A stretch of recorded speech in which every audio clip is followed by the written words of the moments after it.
Noong May 14, 1948, ay itinatag ang Jewish State of Israel ayon sa partition plan ng United Nations sa kabila ng hindi pagpayag ng Palestinian Arabs. Lumusob kaagad ang Jordan, Egypt, Syria at Iraq para pigilan ito. Nabigo silang kunin ang Jerusalem. Noong June 11, 1948, nagkaroon ng ceasefire. Pero tuso itong si Israel. Bagamat ceasefire na, ay nilusob pa rin niya ang ilang parte ng supposedly para sa Palestinian Arabs. At lumalabas na itong mga nilusob niya ay yung mga gusto pa niyang lupa na hindi ibibigay sa kanya kung sundin niya ang partition plan ng UN. Kung kaya't wala pang isang buwan mula sa pag-declare ng bagong estado ng Israel ay nawalan na ang mga Arabo ng mahalagang parte ng lupang sana ay natira sa kanila. Tinatayang 350,000 Arab Palestinians ang napalayas mula sa mga nasakop na lupain. My personal opinion is that gusto talaga ng Israel na makuha ang Jerusalem, Bethlehem, Galilee at iba pang mga lugar na hindi lang strategically advantageous sa kanila, but also because may relevance sa mga ito sa buhay ni Jesus Christ. Kung hindi sila lumusob, yung Galilee for example will be part of the Arab lands, and Jerusalem will be shared, technically, but completely within Arab land. Ayaw ng mga Israeli yun.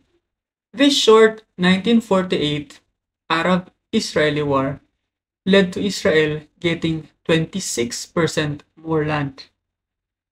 And as I said earlier, it led to the expulsion of more Arabs. Isa na sa mga Arab na ito ang pamilya ng tatay ni na Gigi at Bella Hadid. Ipinanganak si Muhammad Hadid noong panahon ng pag-alis ng pamilya niya. Anya, we became refugees to Syria and we lost our home to a Jewish family that we sheltered. Strange thing. Imagine, sila na may bahay sana ay naging refugees sa Syria, samantalang ang Jewish family na kanilang kinupkop ang nagmay-ari sa kanilang naiwang bahay. At syempre, dahil sa Holocaust na nangyari, nagdagsaan ngayon ang mga Jew. Ang totoo niyan, maraming mga Jew ang nasa iba't ibang bansa na kung tutuusin at pwede na silang manatili doon. Mag-integrate ba? Some are in the UK, some are in the US, and some are even in the Philippines. Kaya lang, itong mga malalaking bansa, hindi pa talaga sila open sa immigration noon. Although hindi nila openly sinasabi, ang gusto nila ay temporary lang ang stay ng mga Jew sa kanila. Kaya talagang tinulungan nila ang mga Jew na bumalik sa tinatawag nilang homeland, which is ang Palestine na nga. So within just 3 years, mula nang itatag ang State of Israel, umakyat ang bilang ng Jews mula 700,000 to 1,400,000. By 1958, 2 million na sila. Even ang future Prime Minister Golda Meir, na noon ay naninirahan at nag-aaral na sa US, specifically sa Milwaukee, Wisconsin, ay nagbalik rin. Very easy na ang pagbabalik nilang ito dahil inihanda na ng JNF ang dadatnan nila. Facilitated lahat mula sa trips pabalik hanggang sa tutuluyan nila. Imagine this to be something like nag-abroad ka sa tulong ng isang agency. Sila ang magpaprocess ng mga papeles mo, pati ng titirhan mo. Except that, papunta ka sa isang lugar na magiging bansa mo na for good. At habang nangyayari yan, habang nagdadatingan ng mga Jew, lalong sumisikip ang mundo ng mga Arab Palestinians. Lalo sila napupush out sa mga lugar nila kasi may mga Jewish developer na nagdadatingan para gumawa ng mga housing ng mga Jew.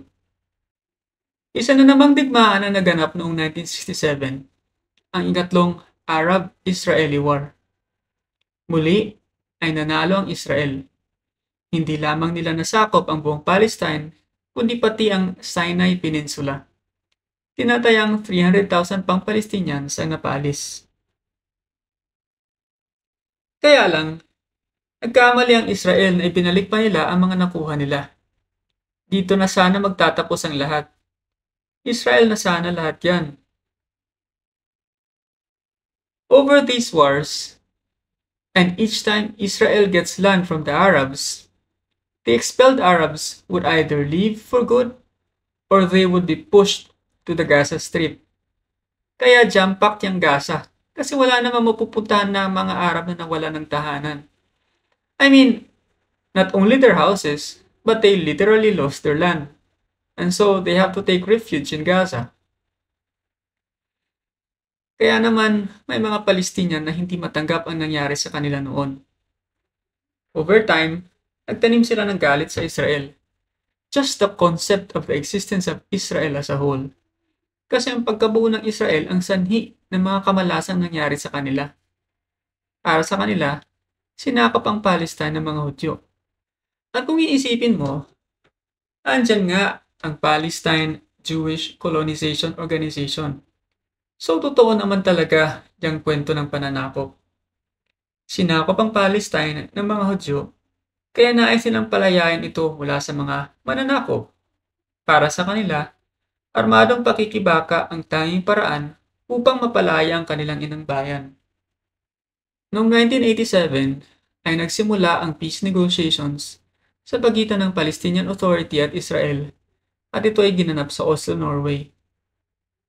Ang unang hakbang sa negotiation na ito ay ang mutual recognition o kabilaang pagkilala. Nakikilalanin ng Palestinian Authority ang Israel bilang lehitimong bansa at kikilalanin naman ng Israel ang Palestine bilang isang lehitimong bansa rin. Kaya lang, may isang imam na umayaw. Out of his charity organization, Hamas was born. Mula sa pagiging charitable, siya ay naging violent. Inakusahan ng Hamas ang Palestinian Authority for being corrupt and collaborators of Israel dahil tinanggap nito ang mga latak na binibigyan ng Israel sa kanila. May point din naman ang Palestinian Authority. Masyado nang malakas ang Israel. Nasa Israel pa ang suporta ng superpowers. Kahit anong lusob nila, natatalo sila. And every time nalulusob ang mga Arabo, nawawalan sila ng teritoryo. So sige na nga, tatanggapin na lang. Mas okay na yan kaysa sa wala. Pero ang sabi ng Hamas, hindi maaari. Hindi nila matatanggap ang existence ng Israel as a country. Hindi nila matatanggap ang latak na ibinibigay ng Israel sa kanila.